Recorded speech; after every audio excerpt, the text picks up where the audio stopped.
салому дуруд тамошобинони телевизиони синемо. бахшида ба таҷлили соли 2024 соли маърифати ҳуқуқӣ бевосита пешниҳоди шумо барномаи маърифати ҳуқуқӣ пешкаш карда мешавад. дар ин барнома меҳмони мо омӯзгори донишгоҳи давлатии омӯзгории тоҷикистон ба номи Садриддин Айнӣ Маҳмудов Давлатшоҳ мебошанд. хуш омадед ба барнома. ташаккур. 28 декабри соли 2023 дар паёми навбатии худ пешвои миллат муҳтарам Эмомалии Раҳмон бевосита таъкид намуданд, ки барои таҷлили 30-умин солгарди қабули Конститутсияи кишвар ва дар сатҳи баланд баргузор намудани ин чорабинӣ соли 2024 ҳамчун соли маърифати ҳуқуқӣ эълон карда мешавад ва баъдан аз ҷониби пешвои миллат фармон амр оид ба таҷлили ин сол қабул гардид. имрӯз мехостем оид ба моҳияти эълон шудани соли маърифати ҳуқуқӣ андешаи шуморо шунавем. дар ҷомеае ки он ҷомеа ҷомеаи мутамаддин аст, он ҷомеа ҷомеаи шаҳрвандӣ эълон гардидааст, бояд ки маърифати ҳуқуқи ҷомеа ҳам вобаста ба рушди иқтисодиёт, иҷтимоиёт ва фарҳанг такмил дода шавад, боло бардошта шавад.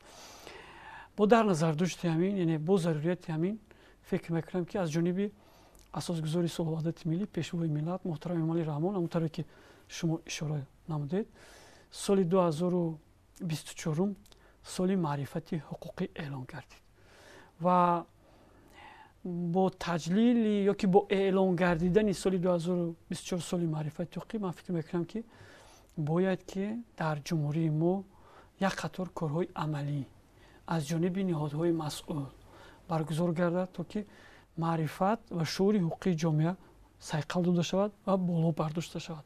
зеро бе рушди маърифати ҳуқуқӣ, зеро бе аниқу дақиқ дарк накардани моҳияти санадҳои меъёрии ҳуқуқи мамлакат мо наметавонем ки ба дастовардҳои беназир, ба дастовардҳои пешрафта комёб гардем.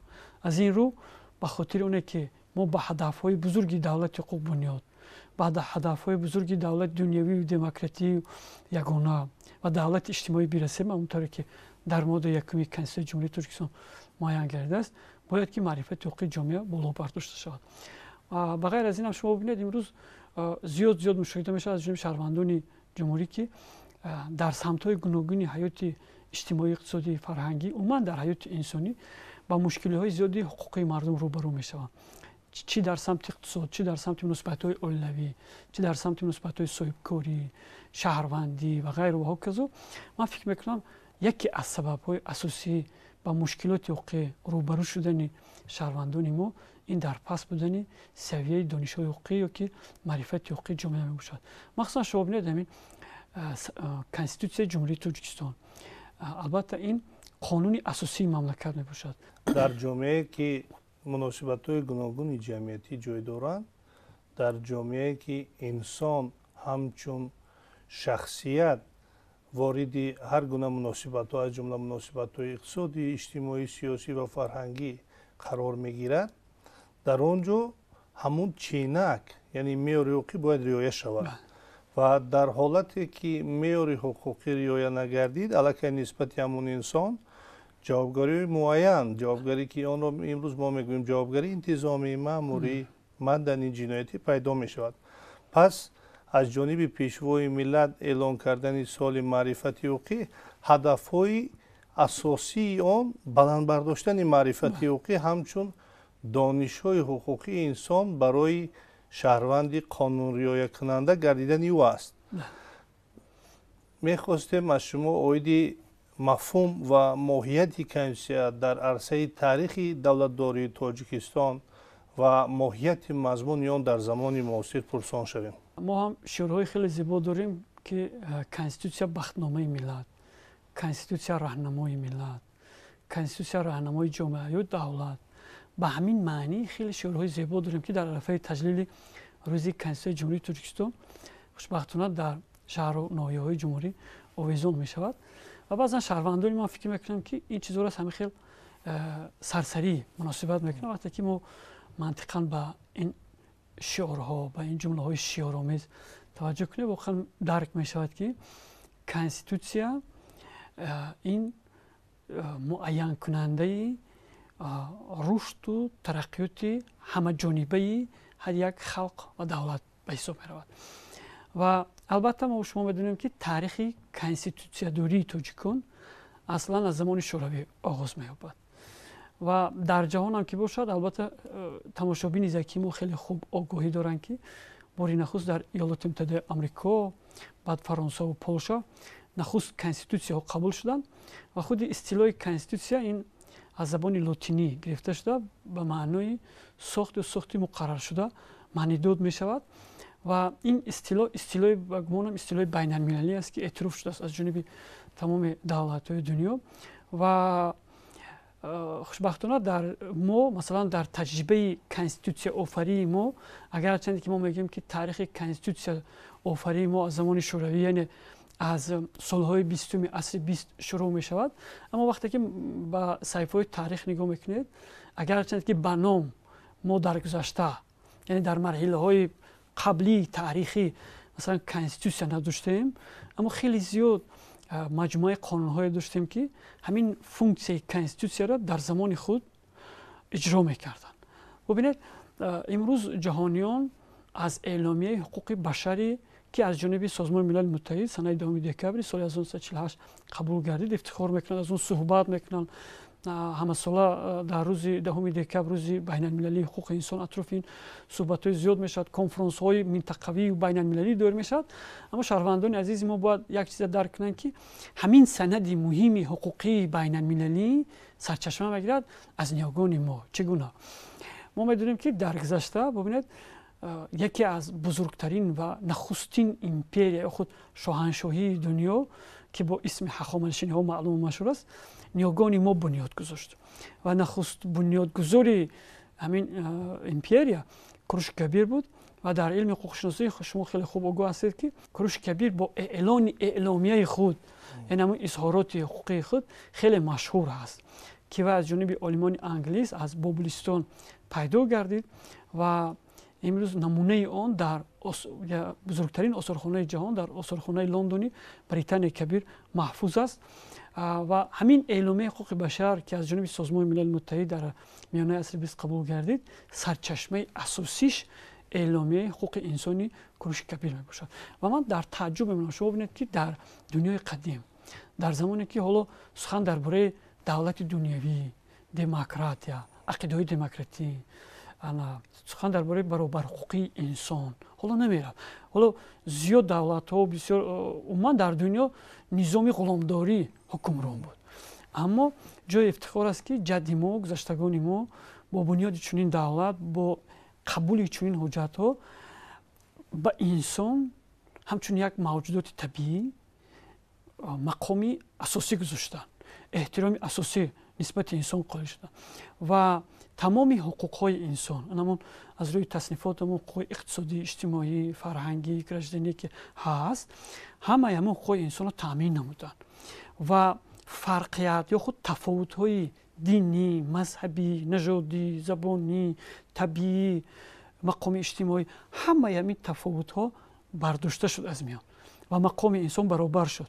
ببینید که این مسائل هستن که مثلا در اعلامیه حقوق فرانسه در آخر عصر 19 یا که در عصر 20 سندهای بین الخلقی از جانب تشکیلات بین المللی قبول شد، بعداً این مسائل ها همین معیارهای حقوقی بعداً در سندهای حقوقی بین المللی درج شده.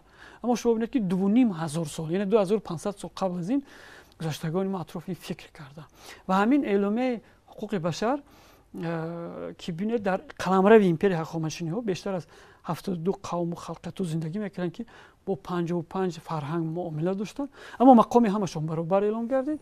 همین مدت بیشتر از 200 سال فعالیت کرد، یعنی مردم از روی همین کار کردن فعالیت نمودن و گفتم ممکن که کنستیتوسیای زمان هخامنشی‌ها همین اعلامیه کوروش کبیر بود و امروز هم در جهان اعتراف میشود این اعلامیه.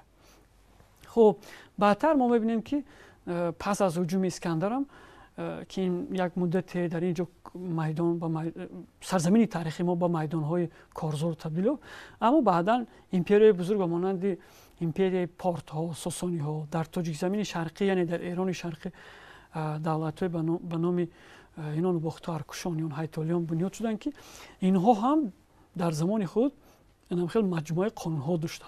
من درباره اینا زیاد صحبت نمی‌کنم، فقط درباره قانون‌های اردشیر بابکان باید بگم که اردشیر بابکان اساسگذار دولت ساسانیان مجموعه اصلاحات‌هایش که برای جامعه عصر 3 و 7 میلادی از هر جهت ضرور بود، چون که تمام جنبه‌های حیات انسانی رو تنظیم می‌نمود، تمام نسبت‌های زمان رو تنظیم می‌کرد. همون مجموعه اصلاحات‌های و در طریق به نام قانون‌های اردشیر معلوم و مشهور هستند و همین قانون‌ها در تکیه یا بر اساس اعلامیه حقوق کوروش کبیر قبول گردیده بود و ماهیت یا که همون مضمون اساسیش را عقیده‌های گومانیستی تشکیل می‌کنه. یعنی گومانیسم برتریت داده میشد در اونجا، با عقل ارج گذاشته میشد. شما ببینید مثلا تا زمان ساسانیان یک نوع جزا وجود داشت، جزای دستبری. مثلا کسی که یک نوع گناه صادر میکنه از بغم، شما از نقطه نظر آناتومی میدونیم که تمام عضو آدم آن دستان از بغم ها عبارت است، از بغم ها میبریدن. یعنی طرف معین گردید که مثلا در عهد پارتا طرف معین گردید که شخصان معیوب زیاد شده ایستادن. حالا وقتی شخصان معیوب زیاد میشن از نقطه نظر اجتماعی برای دولت این ضرر است و گذشته از این پایمال نمودن حقوق انسان است. به همین خاطر در قانون‌نامه‌های خود اردشیر بابکان همین نوع جزا را از میان برداشت. یعنی به جای این بعضی جزاهای سبکتر که به حیات جسمانی انسان ضرر نمی‌رسانیدند. یعنی با این مانند خیلی معیارهای حقوقی را در همون اصلاحات‌های خودش پیاده نمود و این طوری که بالا اشاره کردم شما ببینید که قریب مدتی 300-400 سال همین قانون‌های اردشیر فعالیت داشتن و از روی این کار می‌کردند. بعدتر ببینید هجوم عرب‌ها، بعد هجوم عرب‌ها هم دولت‌های ملی تاجیکی بنیاد شد به مانند دولت طاهریان، دولت صفاریان، دولت سامانیان. این شاه طاهریان مثلا طاهر ابن حسین یک وای دارد مجموعه با نام نصیحتنامه طاهر ابن حسین و به فرزندان خود نصیحتنامه نوشته است. چون که وای زیاد پادشاهی نکرد، اما یک سال نصیحتنامه نوشته است. همین نصیحتنامه طاهر ابن حسین تا برهم خوردن دولت طاهریان سال 873 چون سند معیاری حقوقی از جانب وارثان طاهر رعایت میشد. مثلا در همین نصیحتنامه چی گفته می شود؟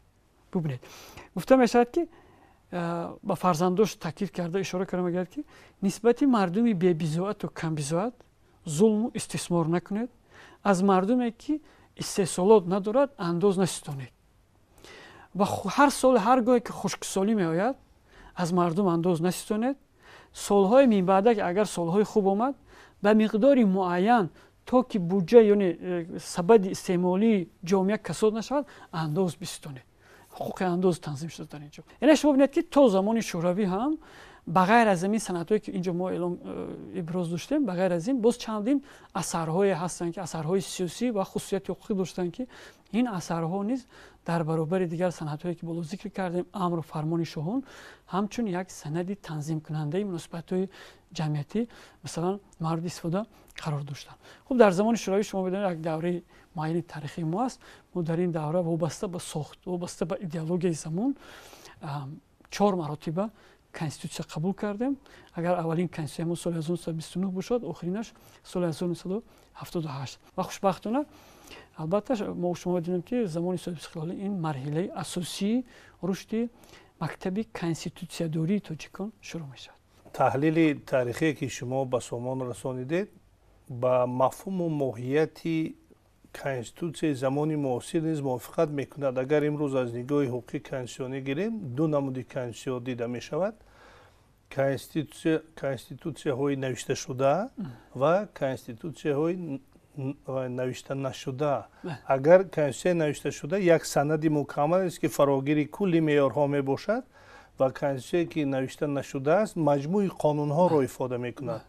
پس بزرگی تمدن خلق تاجیک در آن است که اولین ایجاد کننده ҳамун конститутсияи нонавишта шуда дар замони давлати хахомонишиҳо ба ҳисоб меравад ва воқеан таҳлили таърихие ки шумо ба анҷом расониндед гувоҳи он аст ки аз замони қадим дар байни мардуми тоҷик эҳтироми ҳуқуқ, риояи қонун ҳамчун як уҳдадории шаҳрвандӣ баҳогузорӣ карда мешуд ва онҳо кӯшиш менамуданд ки дар баробари риоя кардан донандаи он бошанд ва ҳамун давлатҳое ки имрӯз шумо номбар кардед ки дар он ҷо мардуми тоҷик тавонист ки ҳамчун ҳуқуқшинос фаъолияти давлатро пеш барад аз доштани сатҳи маърифати баланди ҳуқуқии аҳолӣ гувоҳӣ медиҳад.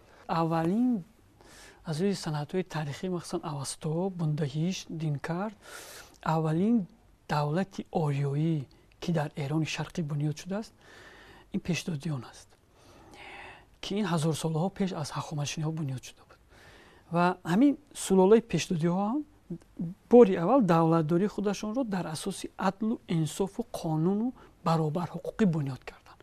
ба ҳамин хотир дар таърих номи пешдодиёнро гирифтанд, яъне дод ба маънои қонуну адл. ҳамон тавре ки имрӯз масалан мо мақомоти прокуратураро додистон мегӯем ё мақомоти судро додгоҳ мегӯем ва номи пешдодиёнро гирифтанд, яъне нахуст аввалин сулолае ки давлатдории худро дар асоси қонун бунёд гузоштанд ки дар он ҷо ҳуқуқҳои ҳама баробар буд.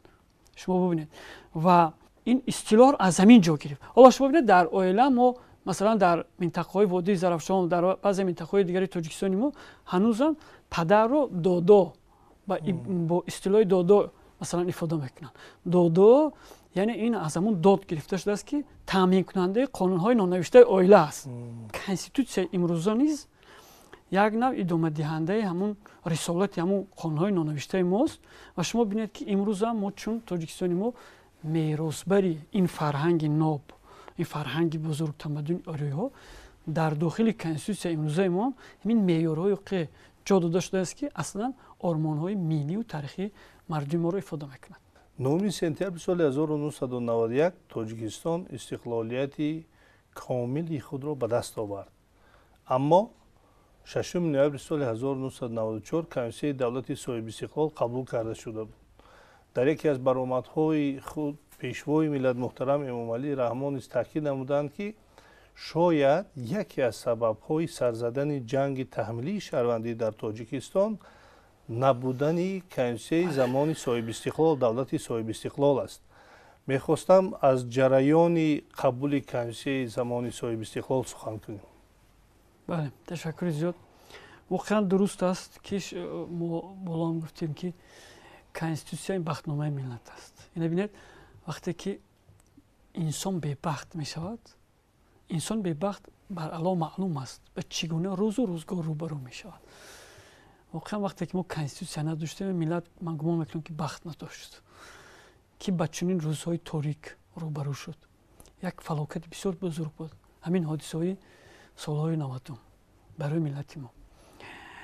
акнун шурӯъ мекунем аз посух ба саволи шумо. бинед агарчанде ки мо соли 1991 истиқлолият ба даст овардем, аммо натавонистем сари вақт конститутсияи худро қабул намоем, чунки барои ҳамагон маълум аст ки ҳамун нобасомониҳое ки дар таърих бо номи ҷанги шаҳрвандӣ маълум машҳур аст шурӯъ гардиданд ва давлат имкон пайдо карда натавонист ва тамоми сохторҳои давлатӣ ҳатто то ҷое соли 1991-92 фалат шуда буданд, натавонистанд ки сари вақт конститутсия қабул кунанд ва тариқи конститутсия муносибатҳои ҷамъиятиро танзим карда мардумро ба як самти саодат, ба як самти нур ҳидоят кунанд. санаи 9 сентябри соли 1991 қарори шӯрои олии ҷумҳурии Тоҷикистон дар бораи истиқлолияти ҷумҳурии Тоҷикистон, боз изҳороти шӯрои олии ҷумҳурии Тоҷикистон дар бораи истиқлолияти ҷумҳурии Тоҷикистон қабул гардиданд ки ҳамаи ин санадҳои меъёрии ҳуқуқӣ дар қабули конститутсия замина шуданд. аммо ҳодисаҳои маълуме ки дар соли 1991 рух доданд, кашмакашиҳои дохили дарбории Тоҷикистон сабаби он гардиданд ки комиссияи конститутсионӣ ки дар назараш боз гурӯҳи корӣ ҳам амал мекард, кори худро ба таври бояду шояд пеш бурда натавонист. монеаҳои хеле зиёди сунъӣ эҷод шуданд. хуб ба ҳар сурат ҳодисаҳои маълуми оғози солҳои 90 кори комиссияро در کاری کمیسیا مانع ایجاد کرد و شما میدونید که آخر ماه آگوست سال 1991 در زیر فشاری وکیلان خلق قرار محکم استعفا رفتن. با همین کاری کمیسیا پراکنده شد و ما 9 سپتامبر استقلالیت به دست آوردیم. اکنون شما ببینید دولت وقتی که استقلالیت به دست می‌آورد، ما در خریطه سیاسی جهان مقام موقع پیدا کردیم.